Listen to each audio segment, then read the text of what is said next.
Okay, we are live on a couple of channels. Let's see. Instagram always takes a minute to kick in, and that's okay. That's okay. We go rock with it anyway. So, hey, y'all, welcome to the replay. It's Monday. I'm excited to be here with you.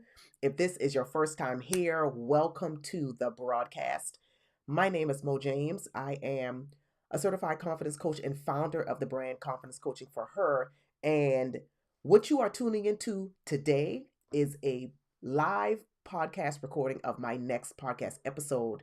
The podcast is called Confident Women Glow. You can find it across all podcast platforms. In today's conversation, I decided to do it live because I just thought it would just be richer just to have this conversation with the audience. Yes, the podcast will go out. You will hear it published, get it published later on this week. But I thought just having this conversation, because it is such an interesting conversation, would be interesting to bring you all into this with me. So the title of this broadcast says, Thank You to My Haters, How Confident Women Grow Through Giving Credit to Critics. I know. You are like, Mo, what are you talking about, girl? We don't thank the haters unless we Cardi B. We don't give credit to the critics. But what if you did? What if you could hold space for the critics? And so here's the thing. I'm having this conversation. This thought kind of dropped into my head about a week ago. I was listening to something while I was doing something else, and the four words just dropped into my head: credit to the critic. And so I did what I always do when I get an idea, even if I don't know what that idea is going to be yet, I will pull out my phone, or if my notebook is handy, write it down in my notebook, or I pull out my phone and I just write it in my notes app. And that's what I did. Didn't yet know what this thing was going to turn into. And then a few days later, uh, Beyonce interrupted everybody's internet by dropping the official notice that Act Two, Renaissance Act Two, was coming out, Cowboy Carter. And in the post, in her Instagram post, she talked a little bit about how the album was inspired by an experience that she had where she didn't feel welcomed. And then the next day, I read an article about philanthropist and Amazon co founder Mackenzie Scott giving away some $640 million to 361 nonprofit organizations, giving these nonprofits between $1 and $2 million each. And the thing is, what I realized is both of these women, the moves, the announcements that were being made were in response to critics. It was in response to criticism. So then I started thinking about how, as women especially, a lot of us have this running narrative in our minds. You know, the voice that we would never admit, the things that we would never acknowledge or tell anybody, we say to ourselves. But that voice of that inner critic is constantly saying, who do you think you are?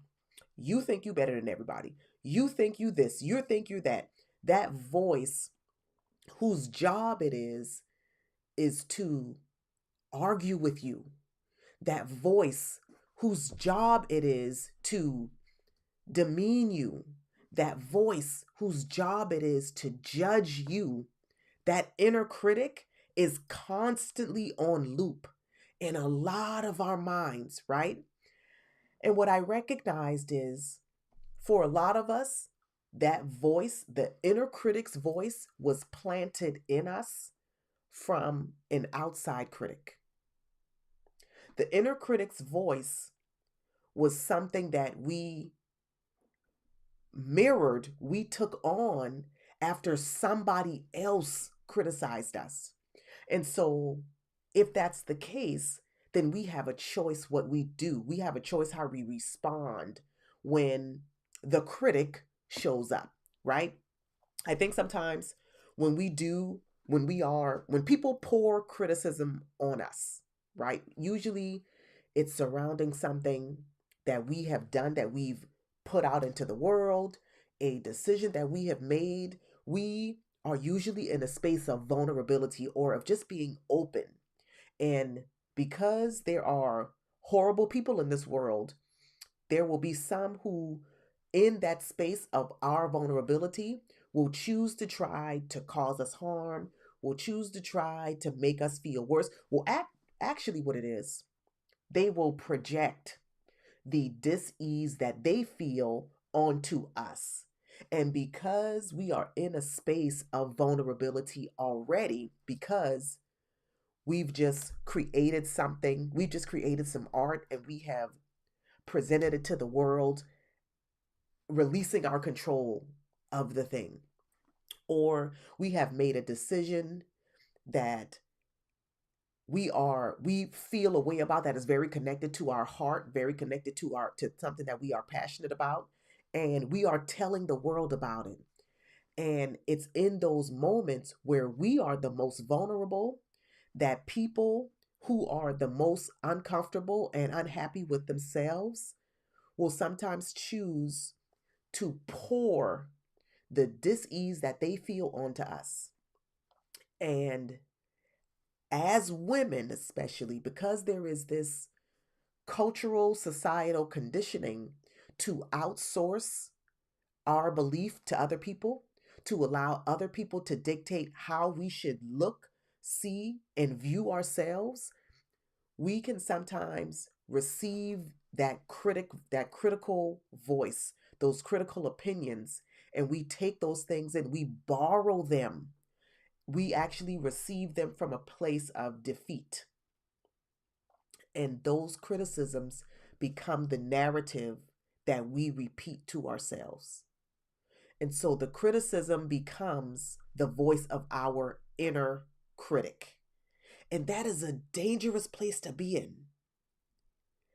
That's why, in particular, in my membership community, Glow Circle, there is a course called the Confident Mindset Makeover that talks about the inner critic. I actually help the members identify what the voice of the inner critic sounds like, because it's not you. It's not you. That's not your authentic voice. That's not your real voice. Those ideas that you think about yourself did not come from you. And so being able to recognize what that voice sounds like is very helpful to figure out how to calm that voice. And in the course, I take students through an exercise to help them calm the voice of their inner critic. But the thing is, part of the process of doing that is first recognizing that the inner critic, whose whose identity, whose birth, whose origin comes from somebody else, a lot of times criticizing you, telling you you are too this, or you are not enough that, or you can't do this, or who do you think you are? All of those, all of that criticism gets poured into us, and it starts to train us to think about ourselves and to look at ourselves through somebody else's lens. And so, what if when the critic is showing up in your life, that critic could have been somebody in your past, could have been somebody who was responsible for raising you, somebody who was supposed to be careful with you and they mishandled you, somebody who actually meant to do you harm, even somebody who didn't intend to do you harm and yet they caused you harm anyway. What if, when those people are freely spilling out their unrequested opinions about you, your life, your decisions, what if you could recognize the criticism for what it is and flip the script? Because the process to giving the critic credit starts with you seeing it and recognizing the criticism for what it is and choosing in the moment that you're not going to receive it as truth, and instead you're going to flip the script. What if, instead of taking the criticism as a statement about your identity and who you are and your capabilities and everything, what if you could allow the criticism to be the source of a question, a new question that you can answer. What if in the moment where somebody is telling you all of the things that they don't believe you can do, all of the ways that whatever it is you've said you want is impossible in your life, what if you could allow that moment to be a new question that you can answer in a new way?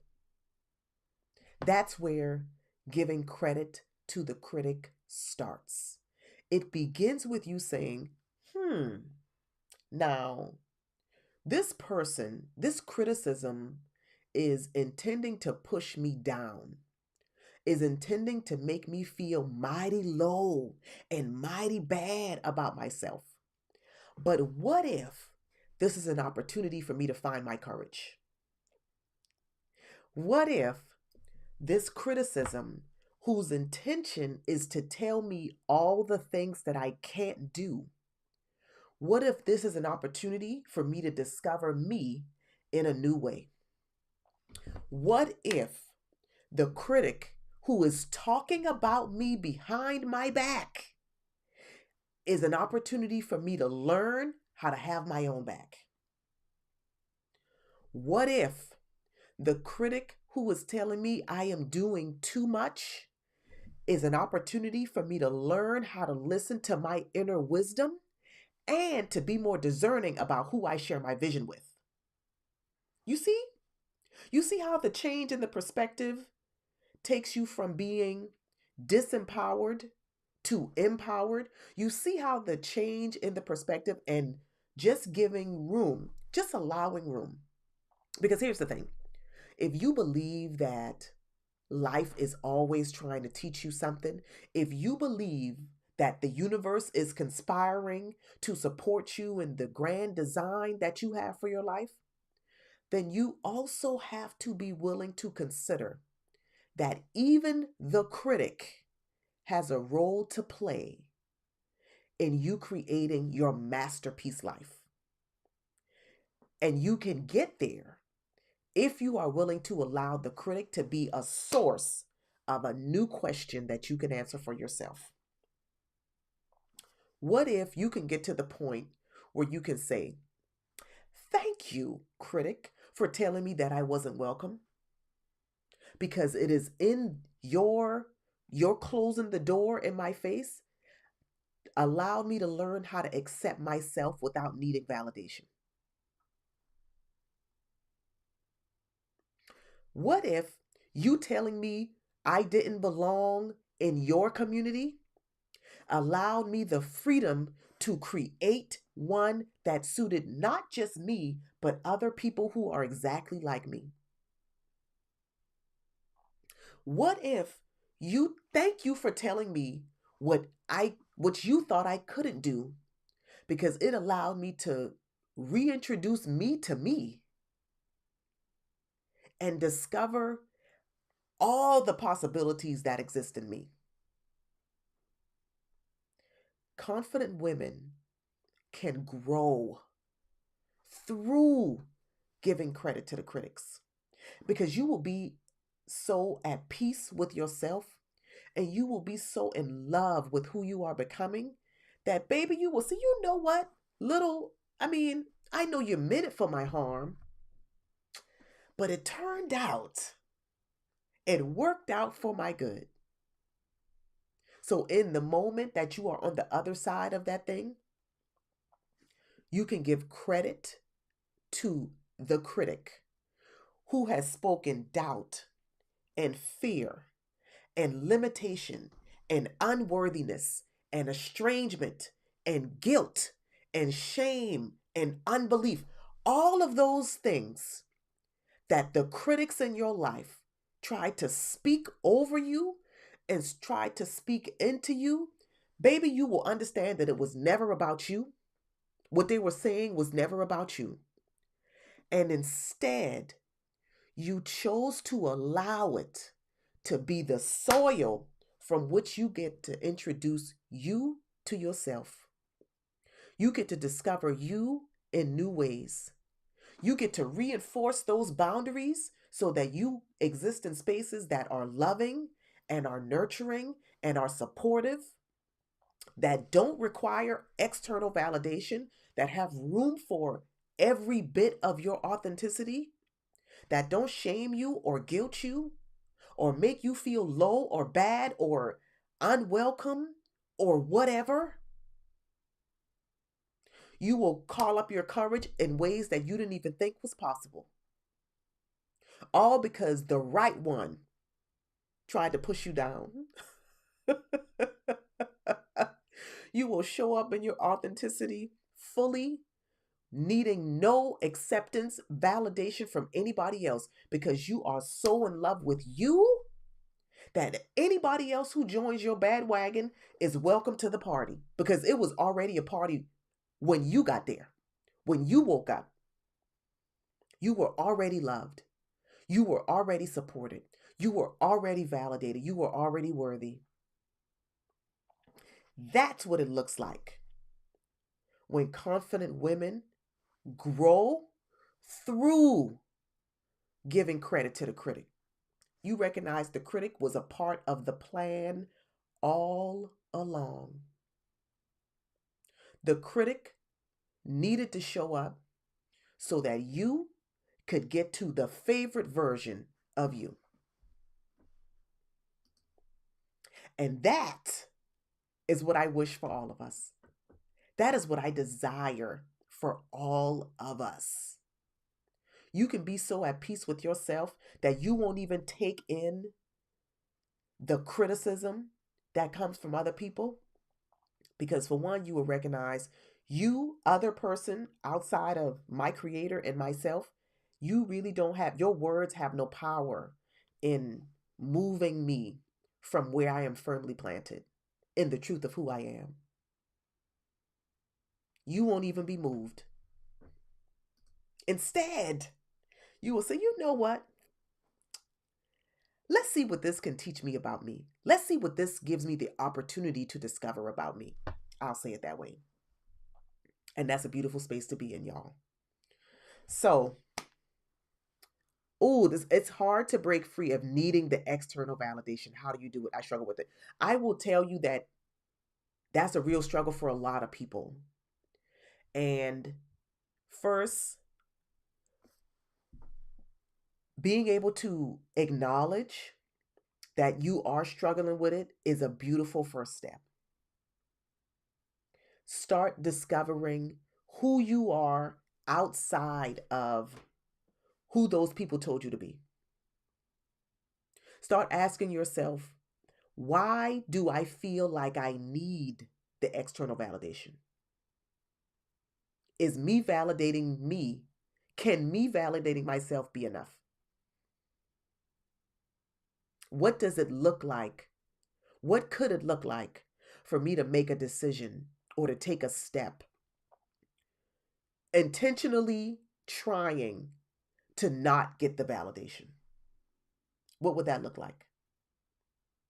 And how can I support myself when I don't get it? Can I be okay when I don't get it? And that's a practice. That takes, you can answer the question, but it's not until you're in the experience that you really wrestle with it. It does take time. So be gentle with yourself as you move through it. As you learn how to wean yourself off of other people's validation and find your sustenance within yourself. Because you will always have your own back. You will always be with yourself. And if you are unable, I'll say it this way, you learning how to be with yourself and learning how to support and validate and encourage yourself is a guaranteed way to never be disappointed, because you will have your own back. You will have grace when other people don't show up in the way that you would like them to, because you know that them not being a part, not being on the bandwagon, doesn't take anything away from you. It doesn't take anything away from you. It takes practice to learn how to have your own back. It is a journey. I would offer the person again who posted that comment. There are several resources connected to my profile wherever you happen to be watching this, whatever channel you're watching this on. Free resources, video courses. There's a membership community. I have a journal. Like, it is inner work. It's inner work. It's untangling stuff that you've been told about yourself by people who meant well. That a lot of times is the hardest part. We take things on, we take on commentary and narratives from people who actually meant well. They didn't mean us harm, and yet they caused us harm. And so being able to and acknowledge and look at that thing and say, well, you know what? So and so meant me well, and yet they harmed me. So how can I take what they gave, peel that off, and replace it with what is true? Replace it with self-love and nurturing for me. How can I replace the narrative that they gave me about myself with the truth of who I am, and not coming from their hurt, their pain, their trauma, their whatever? How can I release myself and discover me in new ways? One of the greatest things I ever did for myself, and I didn't realize it at the time. I didn't even make the decision expecting it would be this type of decision. But when I was 19 years old, I decided on a whim, like I didn't even tell anybody, I didn't tell my family or anything, that I was going to enlist in the Army. I joined the military and left. I mean, I left. In that experience, I'm not encouraging you to join the military. What I'm saying is sometimes it requires a movement of some sort. For me, that's what it was. I had to remove myself out of an environment that didn't have room for my exploration. The limitations of my environment were so rigid, I had to uproot myself so that I could have the space to explore new ways of being. So I could start examining without the noise and the chatter from the same people who were benefiting from me being small and me following the rules. I had to take myself out of that space so that I could start to hear me and start examining what was on repeat in my heart and mind about myself. And if it didn't make me feel like I could stand tall in who I was, then I had to cut that out. And then I had to replace that with something that did allow me to expand and to discover and to become. And that is a journey. It is a difficult process of untangling, unlearning, and relearning. But I would encourage you to do it. You are worth it. You are worth the effort. You are worth the journey. You are worth the untangling, the unlearning, and the relearning. You are worth the effort. So give that to yourself. And for the moment, ignore other people's commentary. Ignore the opinions about what you are doing. And just focus on focus on meeting the you that you've never known.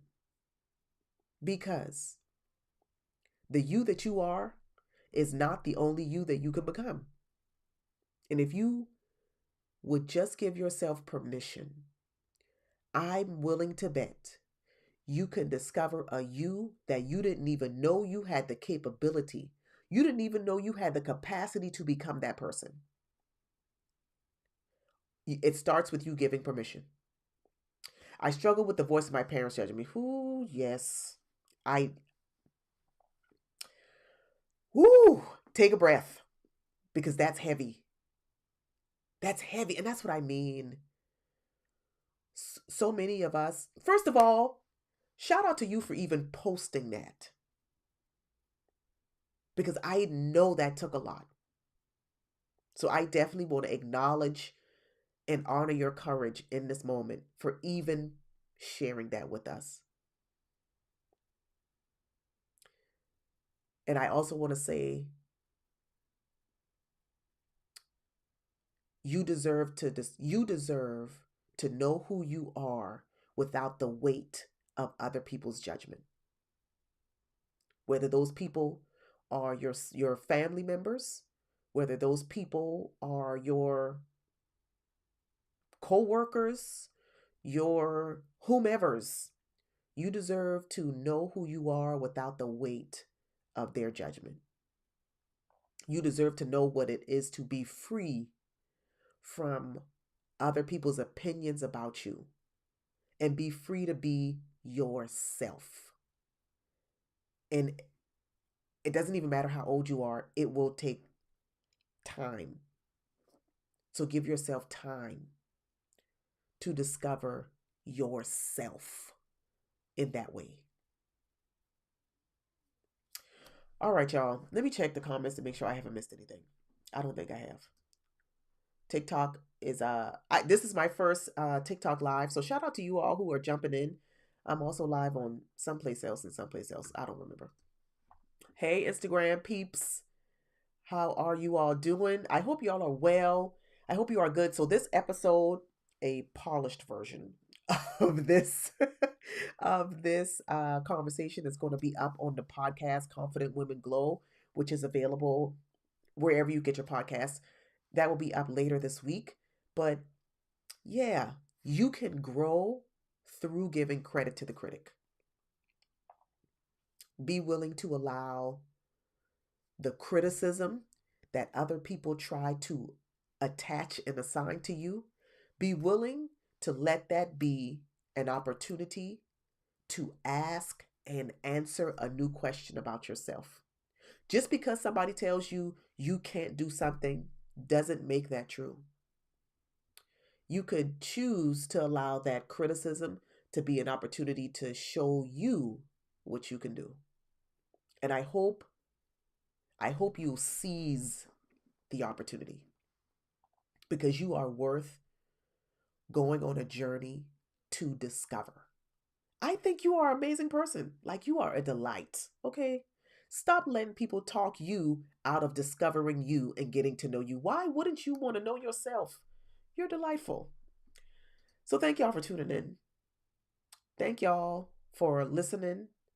Make sure you subscribe to the podcast. If you're not already connected, not already following, I would encourage you to do so.